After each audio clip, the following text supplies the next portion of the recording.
Niger is probably is the quintessential example of neo-colonialism. Niger is a country that is famous for its uranium. When we talk about neo-colonialism, uranium ore is the number one issue here because France exploits Niger to this day. Just to give you an idea how vital this is for the French, who have nuclear bombs and who also have, are huge proponents of nuclear energy. They about 70 to 75% of electricity in France, right? So EDF, which is Électricité de France, the state-owned company, about 70% of power in France is nuclear powered. 1/3 of French households are powered by uranium that comes from Niger.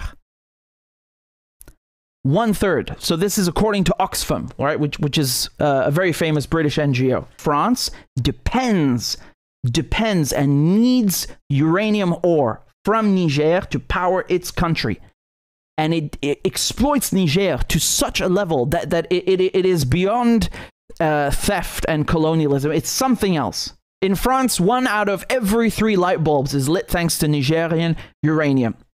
In Niger, nearly 90% of the population has no access to electricity. France is plundering Niger as we speak right now in 2023.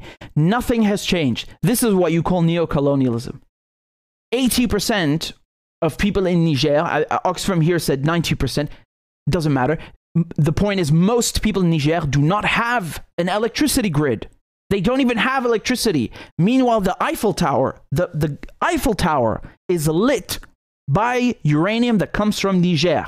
The overwhelming majority of exports from Niger are uranium. And yet it only accounts for 5 to 10% of revenue, for government revenue. How is this possible? This resource, which the French, do everything possible to maintain control over, secret contracts, military bases, just neo-colonial policies over and over, decade after the next, right? Century after the next. They need it so badly, and yet Niger seemed to make no money from it. On top of no electricity grid, Niger, if you look at the Human Development Index, Niger is usually the second poorest on the list, right? You'll find it at 187 or 188 out of 189. Do you think this is a coincidence that, Central African Republic and Niger and Congo and Chad and all these countries that are former French and British colonies, they just happen to be the poorest countries in the world. They have the most valuable resources on the face of this planet, and yet they have no money. How is this possible? How is this possible? Colonialism, theft, stealing. That is how this is possible.